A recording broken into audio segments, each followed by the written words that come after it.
Thanks, Kirsten. Actually, it was Andrea. She gets the gold star. Sorry about that. We'll start again.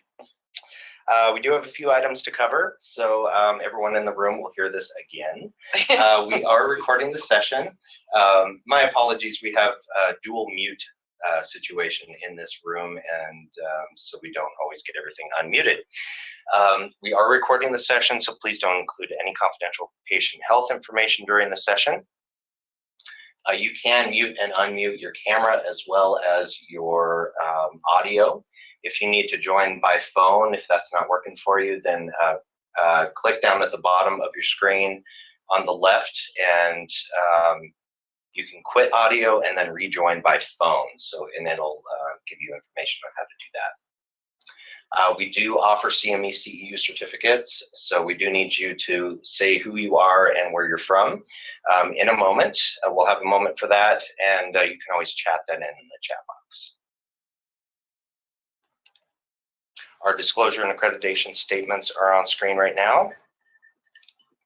We do offer case consultation for our AHI New Mexico, and we've actually completed that for the year, but we'll have more of those next year. If you've already done one of those, please take advantage of Molina and Blue Cross Blue Shield. They do reimburse for this case consultation, so you can see we have some people here you can contact or speak with me or with Michelle Widener if you want more information on that. We also have all of our sessions on Moodle. It's our online platform. You can earn CMEs from that as well, and also your AHI certificate. So register for that or just get in touch with us and we'll help you through that. And now's your chance for roll call. So if you have the ability, please unmute and let us know who you are and where you're from, or you can use the chat box as well. Good morning, John Taranjo from Mora School-Based Health Center. Good morning, John. Morning. Good morning, Jane Epstein up at the Monarch Health Center. Jane, I heard your name. You're a little Very quiet. quiet. Okay. Perfect. There you go. There you go. We gotcha. That's great.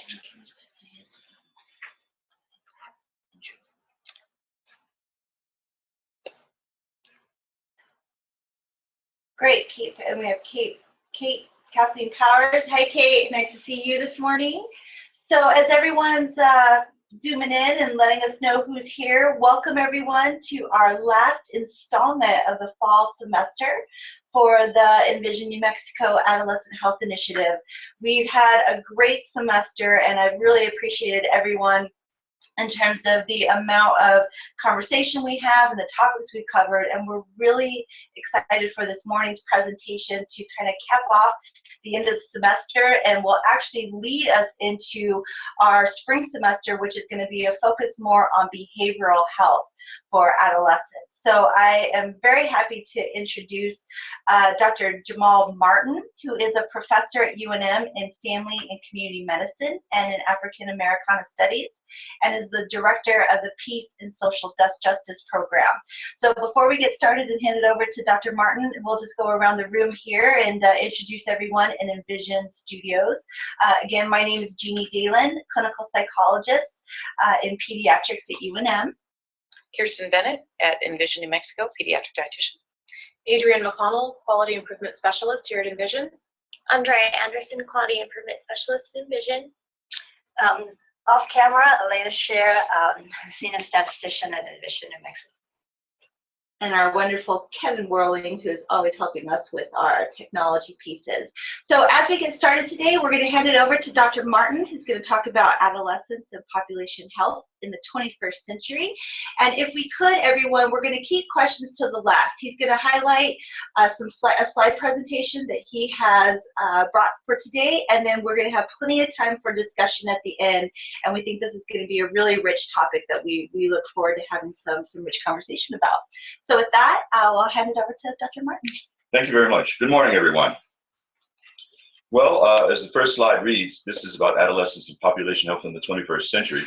And so as I move to the bulk of this experiment, I always like to start off with thought experiments, particularly how we think about systems.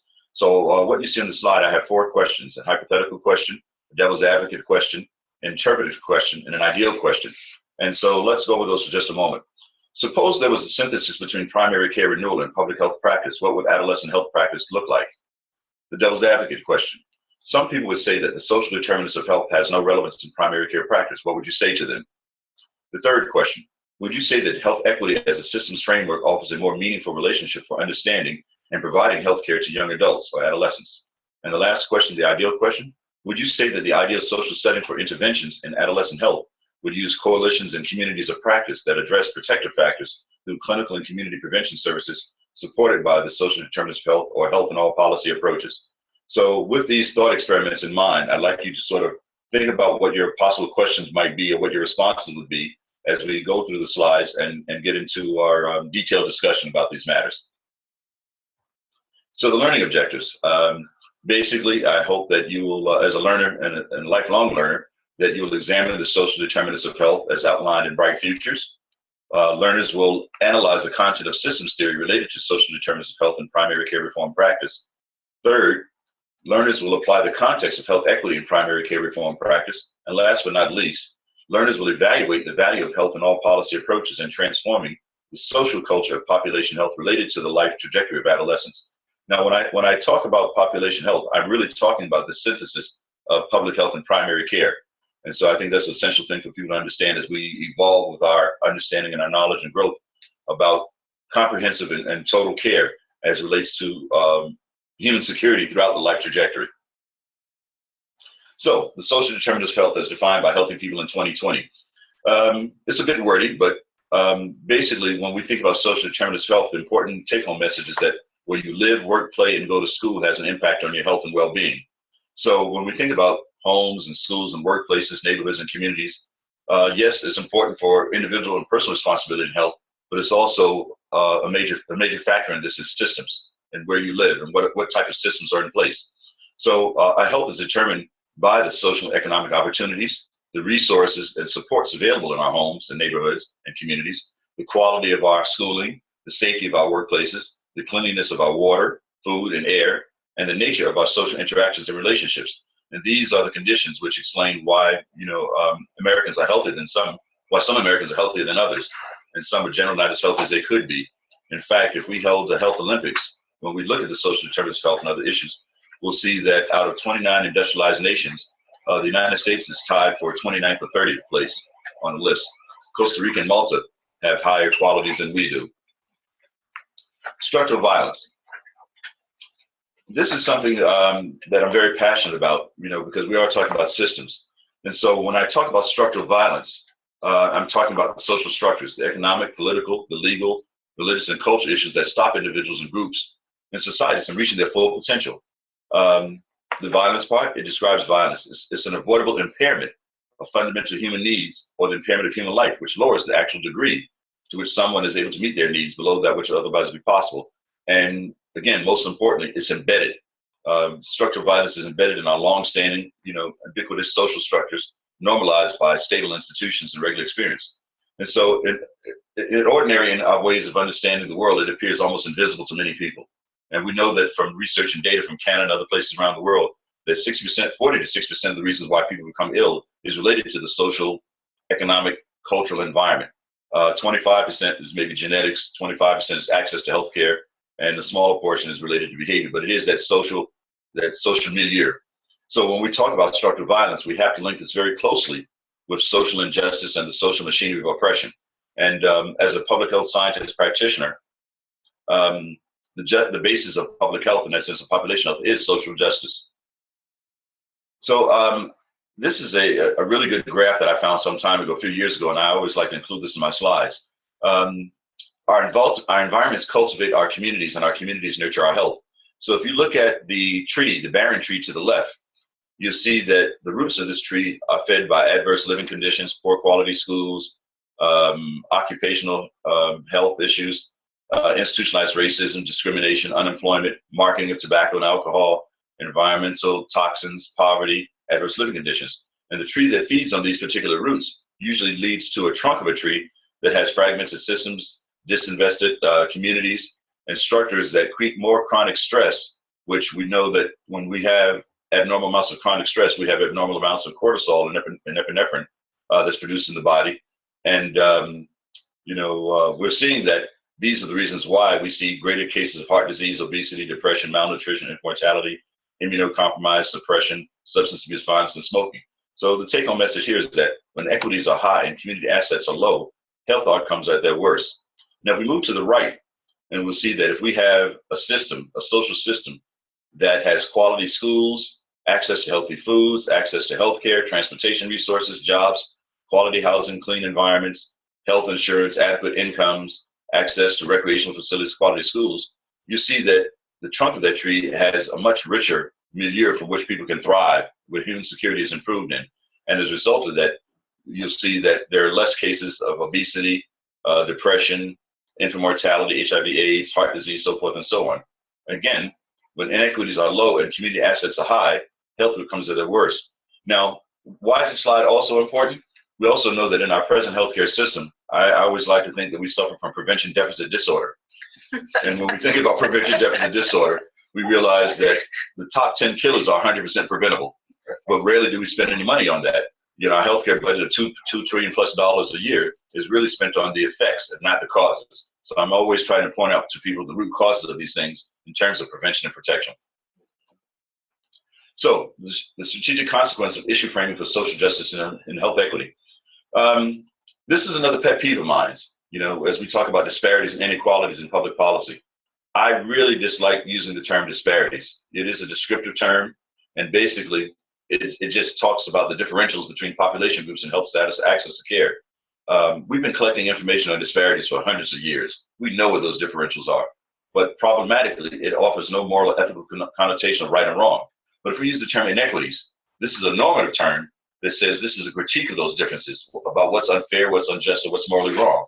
And so it has an operational meaning that says, how do we strive to reduce or eliminate systematic differences between more or less advantaged social groups and within and between geographic regions?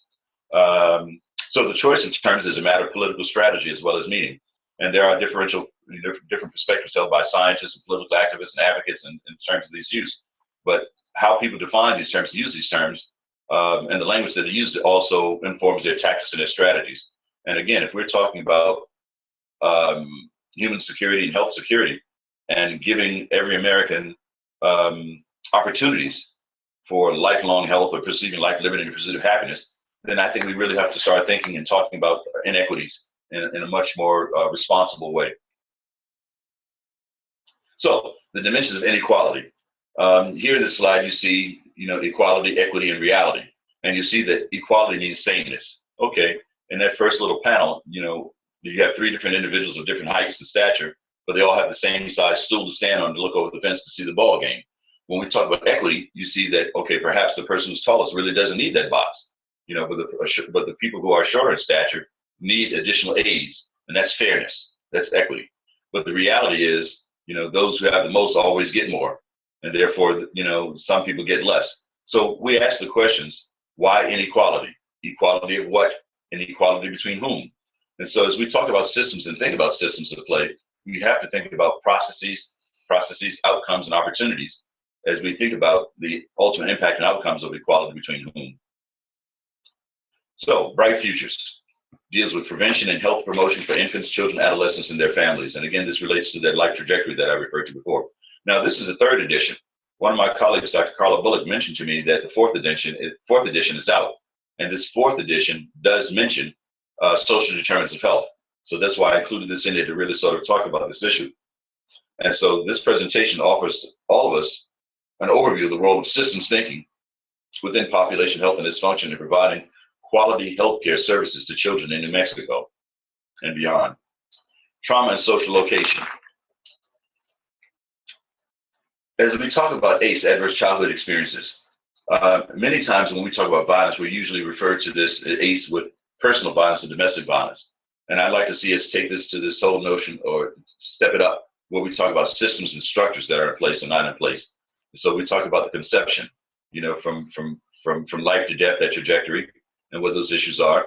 And from what we know about social determinants of health, Again, what we've been saying for years is zip code matters, matters more than genetic code in that sense. And so as we talk about those baseline external stressors, so awareness of this concept, allows us to develop a perspective or a new paradigm or worldview from asking the question, what's wrong with you, to what has happened to you. When we think about this, and I don't know if I put this slide in or not, but we have, I have this one slide that I usually use, and it shows an impoverished person, and he's complaining telling his medical story to a practitioner. And the practitioner basically says, well, all I can provide for you is a syrup for your cough. But meanwhile, in the background, you have this factory setting with all these smokestacks that deal with poverty, caste systems, exploitation, toxins, and poisons. And meanwhile, he's continuing to breathe these poisons in, but he's just getting palliative care. So I usually tell the medical students that we can't treat people with pills and medicines and put them back into socially toxic environments. It just doesn't work. And it's not healthy from a public health perspective as well. So there's as we talk about adverse child experiences, we have to think about the historical trauma and this issue of embodiment. And the embodiment issue is an important one as we talk about social epidemiology, again, because people carry their histories in their bodies. Trauma is a gift that keeps on giving. It's intergenerational, it's multi-generational, it crosses these platforms. And at some point, we have to start to figure out how do we look at these root causes and break these cycles. Systems theory, fundamentals of integrated thought. This is a title actually from a class that I teach to students right now, fundamentals of integrated thought. And basically, what I'd like to get at here in this slide is that in terms of complex problem solving, and we need to think about critical thinking. We need to think about divergent thinking. What are the alternatives as we talk about population health practice and epidemiology? So we have to think about systems and what those connections are. And so the issue here is to think about transdisciplinary education and not just multidisciplinary. When we think about multidisciplinary, one of the pitfalls from that is that you have discipline A and discipline B, and they just mirror one another. But unfortunately, there's no integration of thoughts and ideas and concepts and frameworks. But if we talk about transdisciplinary thinking, we're looking beyond, between, and across the disciplines, and we're looking for those gaps. We're using those different fields of information, knowledge from the different disciplines to produce new knowledge, to look at complex problems, to solve them in unique ways. You can't solve all of these problems with one tool. And again, I often tell the students, if I give you a microscope, what could you see? Only that which is infinitesimally small. If I give you a telescope, you can only see things at a greater distance. But if I give you a macroscope, you can see the breadth and depth of things. You can see something that's greater on the horizon. And it gives you a chance to sort of peek in between those gaps and see what new knowledge needs to be produced. So systems theory and interdisciplinary thinking is an important partner, a tool that we should use to solve some of these complex problems. Psychosocial epidemiology, just to get back to this again, as we talk about the chronic stressors and the social incongruity and the person environment fit, the goodness of fit in life events, for those of you who are research minded, that would be an independent variable. So what are those personality factors? Type A, for example, we've always used that. Culture, social support, lifestyle, and behavior, those would be the moderator variables. And then life and job dissatisfaction, mental health, and depressive syndromes, those would be the dependent variables. So when we look at psychosocial epidemiology again, I want you to kind of think about how embodiment really fits into this in terms of this person environmental fit. What is the goodness of fit in our environments? Pathways of embodiment. Okay. They're structured simultaneously by societal arrangements of power, property, patterns of production, consumption, and reproduction. There are constraints and possibilities of our biology that constrain the possibilities of our biology. They're shaped by our species' evolutionary history, the ecological context and individual histories, and the trajectories of our biological and social development. It's a cumulative interplay. We have to understand exposure, susceptibility, and resistance. And with resistance, we have three other main categories there. Multiple levels, multiple domains, and multiple scales of time and space. So under multiple levels, we have to look at the individual issues, the neighborhood issues, the regional issues, the political jurisdiction, the national, the international, the supranational, and under domains, home, work, school, other public settings, and then those multiple scales of time and space. These are all very important considerations when we're taking medical histories. Accountability and agency, pathways and knowledge about embodiment in relation to institutions, the role of government, business, public sector, communities, households, individuals. All of these play a vital role in understanding health. So the social epidemiology and life course trajectory, as we talk about health inequities or inequalities, there are direct effects and indirect effects. Direct effects can be latent, they can be pathway, they can be cumulative. Under latent, we talk about early life environment, how that affects adult health independent of intervening experience. The pathways, how early life environment sets individuals on trajectories that affect health status over time. And cumulative, the intensity and the duration of exposure to unfavorable environments and how that adversely affects the health status of those response issues. Indirect effects, material interpretation, and the psychosocial interpretation. Here we have this gradient, and it's a graded relationship between socioeconomic position and access to tangible goods, services, opportunities based upon race, and I should put race in quotation marks there, because we know that race is not biological, it's a social, political, economic construct, but racism is a reality. And so as we talk about that, we should be talking about racialization and use it as a verb, not a noun. Psychosocial interpretation, the direct or indirect effects of stress from being lower on the socioeconomic hierarchy or living under conditions of relative socioeconomic disadvantage. And for those of you who live in certain places of town and various cities, you can do shoe leather epidemiology. You can walk around town or drive around at different times, and you can see these material interpretations of these psychosocial interpretations, by the neighborhoods in which people live, and what resources may or may not be in their areas. So, downstream or upstream interventions. When you look at this particular graph, you see, on the horizontal plane, we see clinical care, health promotion, prevention, public advocacy, and intersectoral working jobs of housing and education. On the axis, the target of intervention, you see individuals, communities, society, and institutions. One of the things that we know from research over the years is that our health status is improved when we move towards interventions that deal with society that have an impact, as we work through intersectoral partnerships and collaborations for improving jobs, housing, education, so forth and so on. That's working upstream. Again, when we go back to the trees model that I showed before, we have a system that focuses a great deal of our attention downstream, on the effects and not the causes. For those of you who live in New Mexico, obviously you know the Rio Grande River. And I always give this example of here in Albuquerque, you're walking along the Bosque, you and a colleague, you're having a nice, wonderful afternoon, it's a nice fall or spring day, and all of a sudden you hear someone shouting and screaming for help in the river. So one of you jumps into the river to extricate and pull that person and bring them to safety. And when you bring that person back to shore and you look up again, you hear somebody else shouting and screaming for help floating down the river. So you jump back in to save that person. Meanwhile, you've exhausted your own energy, your own resources, and you come back to shore, you're a little tired. And then you look up again, you see 3 or 4 or 5 other people floating down the river shouting and screaming for help. And you realize, I can't jump in and save them all. So the idea is to go upstream and see what's happening. What's causing this in the first place? Is somebody flinging people into the river? Was there an accident? Was there a car? What's happening upstream?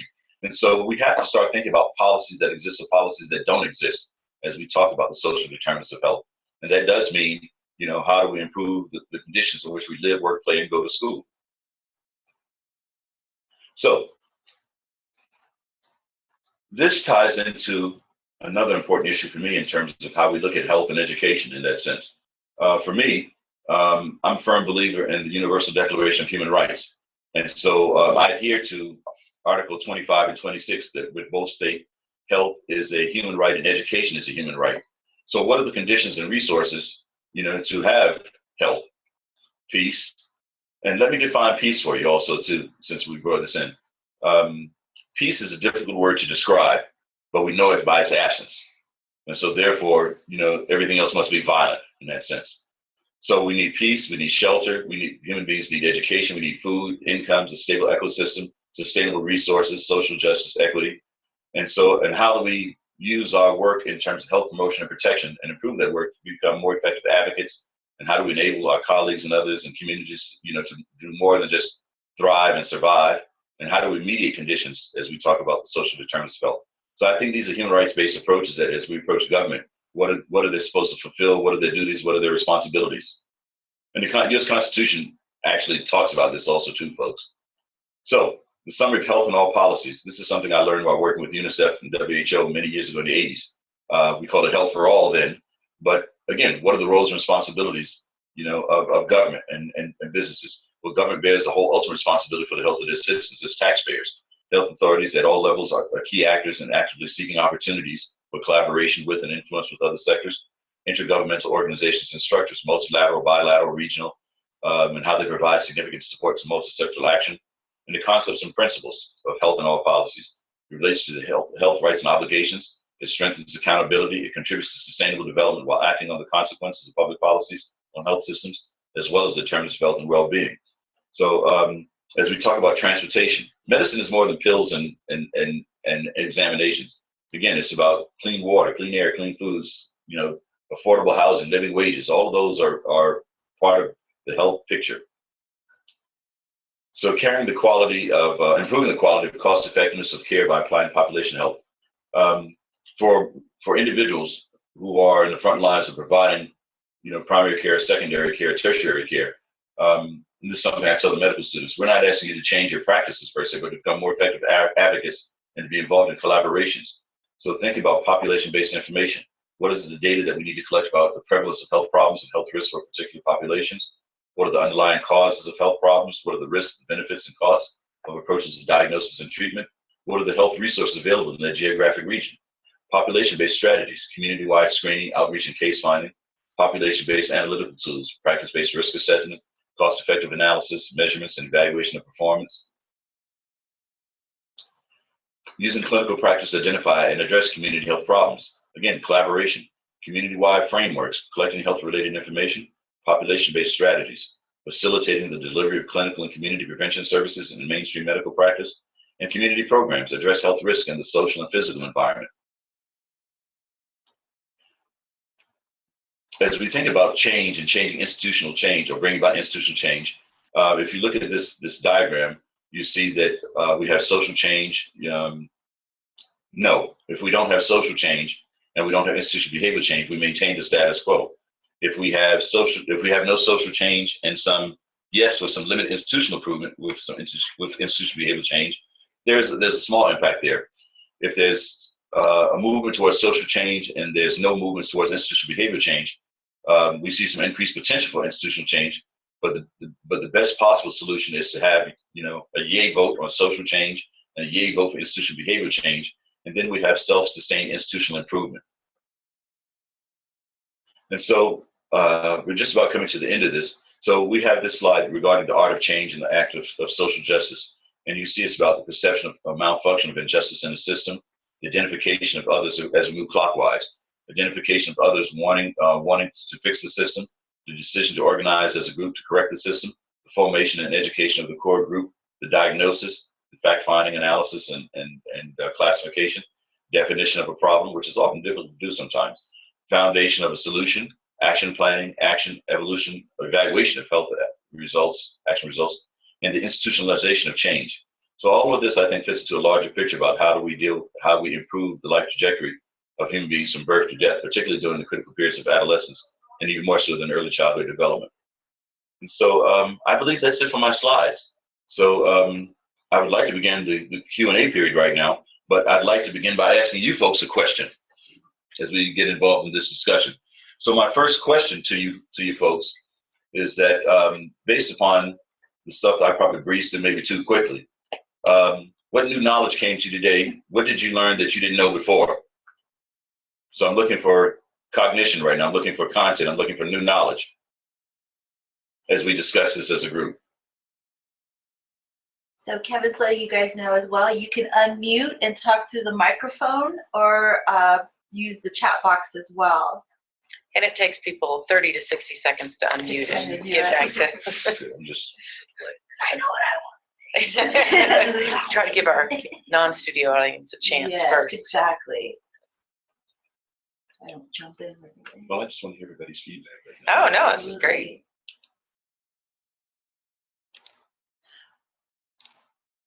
Well, I will start often while people are formulating their questions. I mean, there's two comments.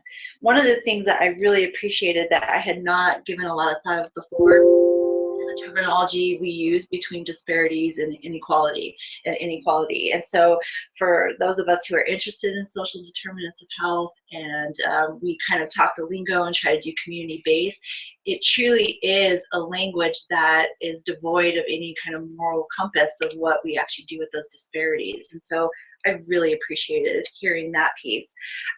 Being a systems person myself, very interested in systems, but I also recognize when you did that slide, the biggest question that comes to me is, how does a person who is in our little silos in our primary care settings, in the thing that we do day to day, actually get out and do more of those upstream behaviors? And you had mentioned collaboration, but then to think about what does that actually look like to get more into population health and to collaborate with those where you're actually affecting things on a systems level rather than the individual box, which I think most of us feel we get pushed into. So that's one question for me is, for most of us in primary care, how do we expand our horizons, so to speak, to figure out how do we collaborate in an effective way? Yeah. If you have an answer, we would love to have that answer. Well, actually, I think you've sort of hit the nail on the head, and I think the first part of this is really sort of how do we reframe the question with using the appropriate language. And as we talk about public health work and population health, we know that within America, the first language is the language about the individual. It's not about communities or families or populations in that sense. So finding the right ways to articulate that is a very critical piece. And it becomes even more fraught with challenges when we start to talk about justice and fairness. And it's interesting to think that I often ask the medical students, what's preferable, charity or justice? And most people go for charity. And it's like, wow, that's really interesting. So what is it about this term justice that offends everyone in some ways? So it is about getting those questions. But I think as you get involved with the development of coalition building and further development cooperations, it is about how do we approach people in transportation, how do we approach people in housing, how do we approach people in the labor sector, to start having those conversations using that language about what's fair and what's just, and the whole behavioral economic argument of resource allocation and not just supply and demand. So it begins with working across boundaries and disciplines again, and finding the language from different ways to frame those conversations. But I think you folks are probably involved in some coalition building right now in that sense. So I think probably the bigger question is how do we maintain a community of practice? The coalition building stuff, I think people are more open to in some ways. So it again, now I'm putting my peace studies hat. We want dialogue, we want discussions, we want debates. Debates are basically two parties trying to outdo each other, and there's winners and losers. Yeah, they're butting heads. And so meanwhile, people are suffering. So we want discussion, we want dialogue. We want that Socratic method where people can move towards issues so that we undo the frustration, because when people become frustrated, that leads to more conflict. And people become entrenched and they bury themselves in that and they take a stance and they become less critical thinkers.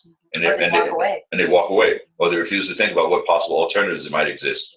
So that's just a part of it, and actually that's probably another workshop also Absolutely. too. So I hope that helped with the knowledge question. Absolutely. So to get to some of the comments, Sandra, I'm really interested in ACEs and how that manifests in the Navajo where I work. So I appreciate your content related to that area. I was looking for models around the country that address not only the classic ACEs, but also the historical trauma piece as we look toward creating a trauma-sensitive community in our area. Thank you for that question. As we talk about ACE and we talk about culture and historical trauma, that is personally something that I'm still working on, trying to figure out what the best model would be.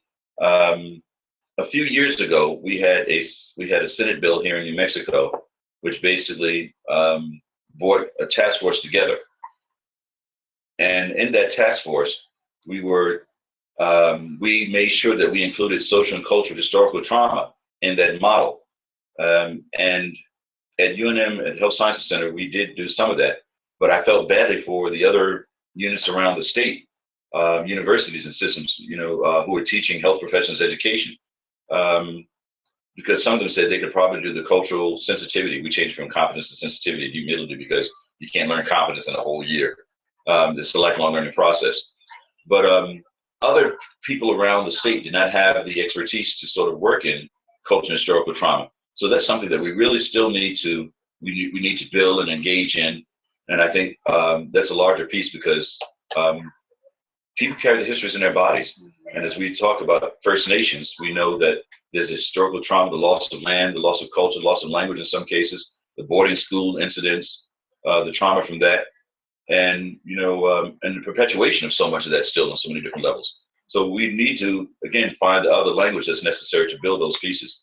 And I think these are the challenges for this decade and where we go in the next 4 years of this country also too, and how we help that to evolve and shape. So I don't have a really concrete answer for that right now. I'm still searching for models and ways to do that. I'm hoping that in some ways I can try to do that through my Peace and Justice Studies program as well, as we talk about structural violence and putting that on the map and going from there. But it's a conversation that needs to keep going. And how we help others to develop the cognition or the fact or the awareness that this does exist. Absolutely. So but stay tuned, and I'd be more than happy to share my email with you to continue those conversations, to work with you also to help develop that. Right. I think there was another comment about historical trauma. Kate mentioned that she does a lot of work with the ACEs research, and that was new to her as well, seeing the larger pyramid that also incorporated historical trauma into that, which again, I agree, Kate, it makes a lot of sense to start thinking on that level. Yes, it does. On the different structures. Absolutely. Am I missing any others, Kevin? Yeah, Jane had a comment too. Love that statement. In America, the first language is the language about the individual. Yeah, and like I mentioned too, I know for many of us as primary care providers, we tend to, that's again, we were rescuing the drowning people out of the Rio Grande, one at a time. And it's important, but at some point, when we think about that, again, from a population health perspective, we're thinking about incidence and prevalence, and when we do that, we're just going to see more and more of the prevalence, as well as new incidents. And unfortunately, how do we undo prevention deficit disorder? Right. I borrowed that one from a nurse, by the way. Absolutely. I love it. Yeah, that was That's going to be my new favorite. It's one of my favorites also. And also, I have to agree with everyone else about the use of inequities. I don't like the word disparities because it also doesn't leave you any place to go. Right. And Adrienne, Courtney and I have talked about this in the Kellogg research you're doing, where you talk about breastfeeding disparities. And really, there's not a disparity, there's a difference. So, and that doesn't help you with anything because we know those differences exist. Exactly. So what is it? Is there really an inequity that needs to be addressed, or is there something else? And we could look at that at inequity in the sense of how many actual hospitals become baby-friendly hospitals. Right. That work, and how we engage fathers to support mothers when they're breastfeeding during that process as well. So there's a lot of stuff that's there, that needs to be worked on. It's an exciting time. It's an interesting time. That's any other new knowledge questions? Well, just to and I can go to my second question. Yeah, absolutely. Okay, well, go ahead. Okay. So this is my second question to the group for discussion. Okay, so we've covered cognition in some ways, and I'm sure there's more. So let's look at the effective side of this for a moment. And listening to this presentation and engaging your own, critical thinking, divergent thinking pieces, emotionally, what was going on through your head? Emotionally, what was happening to you? What emotional things? Surprise, frustration, sadness, excitement. What's going on emotionally? Yeah, good question. And for those of you, you can just, type in 1 or 2 words that kind of describes the emotional content piece. While they're typing their answers, I think I had everything that you just said going on, because it's exciting, because the more these things are brought to the surface that we can discuss them, I think the better. But then there's also sadness about the reality of things. So I think everything, all the above. Mixed emotions. Yes. Okay. Absolutely. So you have someone want to comment? Frustration. Yeah. Challenged but hopeful. Okay, that's good. Hopeful is good. We have to have hope, otherwise we can't keep doing this work. Right. Hello. Hello. Hi. Here, this is Val Romero-Leggett, and Jamal, Dr. Martin, just want to thank you so much for what is just very meaningful for all of us. And I guess for me, and I think probably because I've gone through a spectrum of emotions this week, and last week, I think the emotion that's forefront for me at this point in time is hope. So I appreciate it, because as we're educated, as we come together more, I really do hope is, I guess, my overriding emotion at this point. So thank you. You're welcome. Thank you. You know, as we talk about the hope and frustration and the mixed feelings and emotions that come with us doing this work, there's an African proverb that says, how do you eat an elephant? One bite at a time, and sharing. And so as we become a loving, caring, sharing community, this makes the work a lot easier when we recognize our common humanity. Very well said. Thank you. Quite welcome. Thank you. You know, on the other side, though, devil's advocate, I think Jane just put in a great comment where she says, the emotion for me is that the poor population health issues contribute to my sense of burnout. Mm. Yes, it does. Yes, it does. Yes, it does. That becomes very frustrating. That's when, you know, I often, you know, many colleagues, I often say, what's in your first aid kit? How do we protect ourselves when we do this work, particularly when we start pushing justice, you know, as a prime component of this work. And so every day you have to sort of walk out of the house with this psychic shield around you, protect you from the onslaught of ignorance. And that's something that I'm working on right now. I'm trying to do a study to try to figure out what is the epistemology of ignorance. We know about knowledge, how knowledge is produced and created, but what's going on with ignorance? So it's a very philosophical question that I'm working on right now. That's great. It is. Yeah. So I'm doing some readings and some other studies and putting stuff together. And, you know, maybe by next year I'll have some time to kind of say, okay, I've got this mapped out now. I want to talk about this in detail. And that'll help us to deal with, you know, with some of the burnout and frustration. But again, I think as we think about our human family and our colleagues and all of this in the coalition buildings, is that, you know, many times we are preaching to the choir with ourselves, but sometimes that's an important thing also too, because that's how we recharge our batteries, and we share information, we support each other, we love each other, and we just prop each other up as we go along. You know, again, another sort of African proverb: it takes a village to raise a child. You know, and it means all of us have to bring, you know, our best efforts to this, because time is running out. You know, I often tell a lot of the folks, I'm a former respiratory therapist, lab tech, you know, all that, you know, before I got into public health, and I often tell people that I've seen my share of death, dying, and suffering over the years, and family suffering, and within the academic settings, I'm always preaching to my colleagues that you have to stop all this nonsense, because people are suffering. This is not about our personal, you know, aggrandizement because we published a paper, we've done something. People are suffering, and at a public institution, we are obligated to give something back to the communities and to the populations from which we live and work in. So I'm always provoking people on campus. You know, that's my job, to provoke them. You know, so we finished with the emotional component for just a moment. So my next question to the group for discussion is the interpretive question. So what does this all mean? What is the meaning of all of this that we've discussed today? As we've talked about the cognition and the affective pieces, interpretations, what does this all mean? I'd like to hear from you folks. We got work to do. Yeah. I mean, we have a lot of work to do. absolutely. And I'll wait for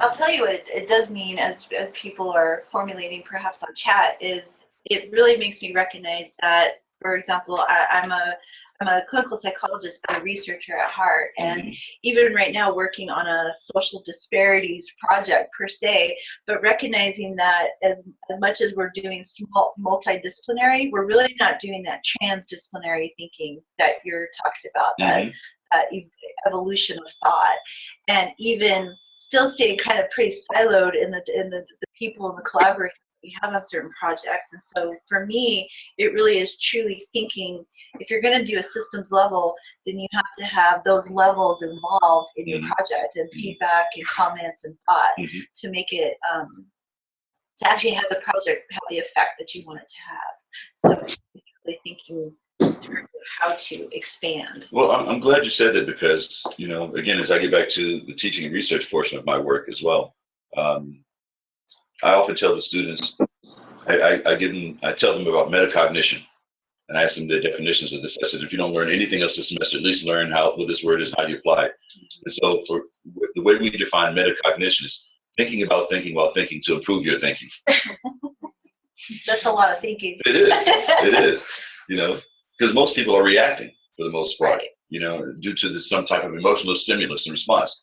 And so many times people let that emotional stimulus direct their motivation for achieving a certain goal. But the idea is, but it's devoid of thinking in some ways. So how do we use thinking to inform us about what's positive, what's negative about our emotions? How do we channel those two into our motivation, our drive to accomplish a more relevant goal? That's a great point, because it is an emotional topic. Mhm. It is. Mhm. It gets emotions going. Mhm. So, comment from Sandra, but big problems require big solutions, and those only come through profound interconnection and collaboration. That's it. I agree.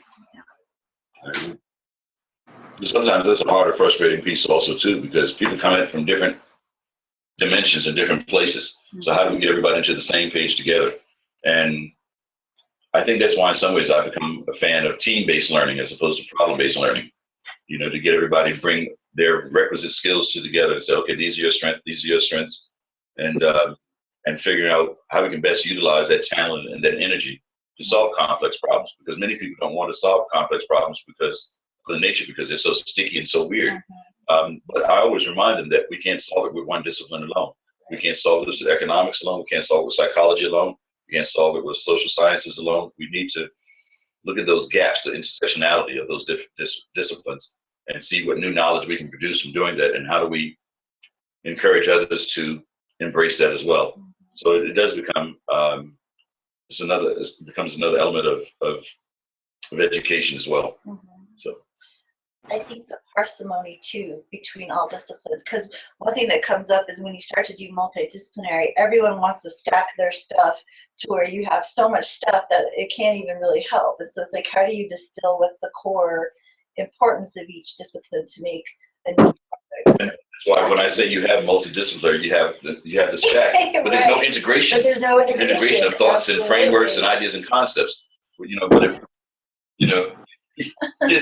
you have it. I know this is weird. Taylor, hold this for me, please. So we have another stream of consciousness that comes off that. You have this V and this Y, and it becomes a new stream of consciousness. So Right, and it becomes a new thing. exactly. Yeah, I agree.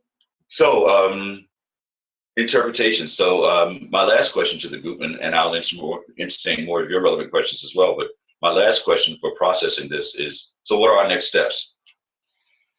What's next? Now that we've looked at, examined our cognition and our emotions, and we have our interpretations gathered, what are our next steps as we talk about adolescent health in the 21st century? That's a great question. For those of you out there, I would love to hear thoughts.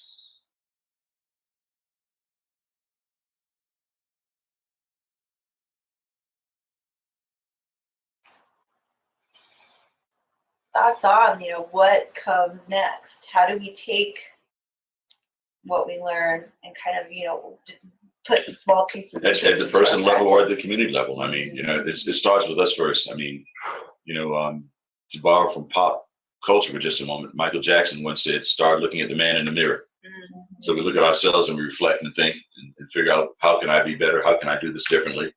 This part of that reflection of becoming a better human being. So we have I'm sorry.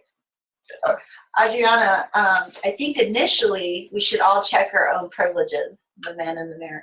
I'm a brown woman in this profession, and even though I live in a community where I was able to thrive, not everyone has had the same opportunities as I have. To approach the adolescents I work with, I need to make sure I understand what kind of influence I have on them. I love this presentation, and thank you for what you do. Thank you. I love what you folks do.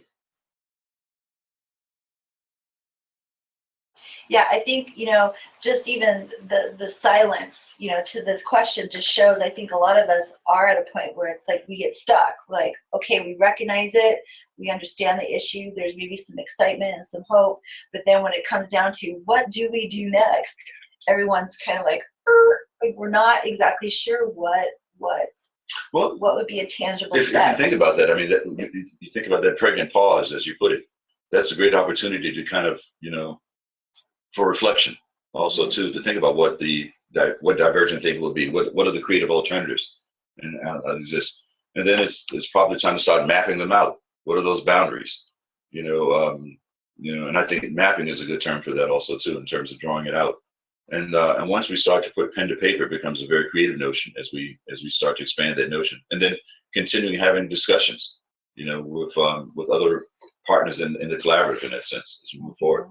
But and that's hard also too, because during the day you're so busy firefighting, Right. and putting out fires that you really have time to kind of think, progressively, productively about other issues. So when you find that quality time to kind of, think and reflect and problem solve and engage in that, other than the present moments. And so, and I think answering that question also helps you prevent burnout also too in some ways.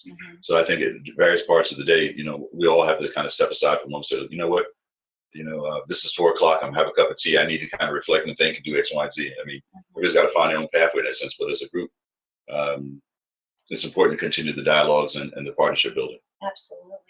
Gustavo has a comment. I think we need to reassess and reflect on the gaps and barriers that we have encountered through the school year and find solutions to improve for next year, because there's always room for improvement. I agree. I'm glad you brought up the notion of school health again. And so, we had an excellent graphic model from PED, with the yucca plant. And I thought, like, wow, that is such a great concept and idea. And I think for some reason or other that project is sort of stalled. So how do we reinstitute that and bring human and social, intellectual, economic capital back into that process? Because academics is health and health is academics. So the school health one I think is the first place that I would start really with all of this.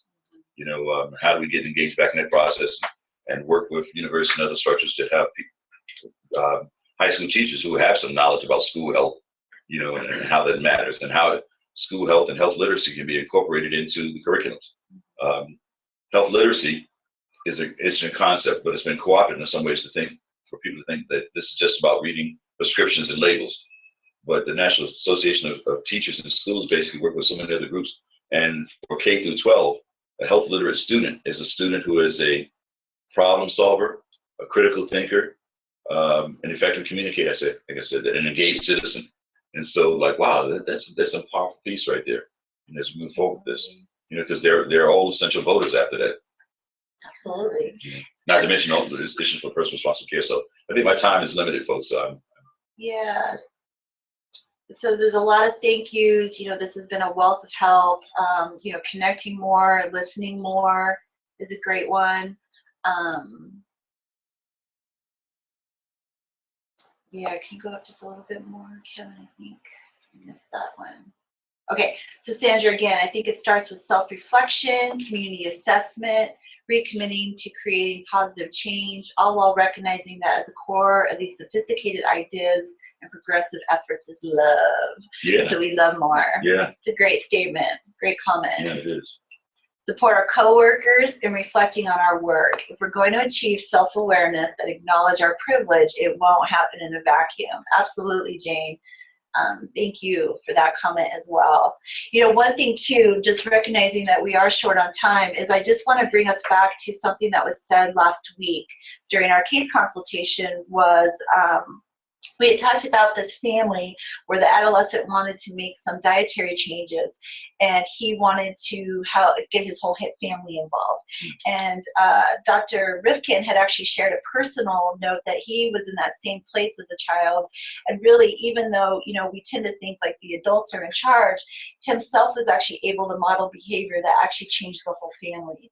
And so just for us to think of it ourselves, sometimes I think we rely on our higher up institutions to start working on these things, but if we on our level can actually start to bring awareness to these issues, our modeling can, I think, bring about change just as much as just waiting for the larger support systems to do that for us. I think the modeling piece is very important. Absolutely. Wonderful. Well, again, Dr. Martin, we have your contact information, so if any other questions or comments come up, I think, as you can see, this is very well received. This is a topic that I think deserves a lot of attention and metacognition and thoughts. So tea at 4 o'clock, everyone. And start Well, ice thinking cream through. social. Yeah, oh, I like that even more. Wonderful. So again, this kind of ends our fall installment of the Adolescent Health Initiative, but what Dr. Martin has set forth today, we're going to carry in, kind of sets the stage and the foundation for what we will begin with for the spring semester for our continuation of Adolescent Health Initiative that's going to have a focus on the behavioral health side. So thank you to everyone for your participation. I think this has been a great fall, and we look forward to seeing you guys in the spring. So thank you, everyone, and enjoy. And please contact us if you guys need any information. We're going to send out our quick poll regarding today's survey or today's presentation, just a small survey, and then we will be getting information out to you guys in regards to certification and making sure everyone has all their paperwork and everything in place as well. So thanks, everyone, and we'll be in touch soon.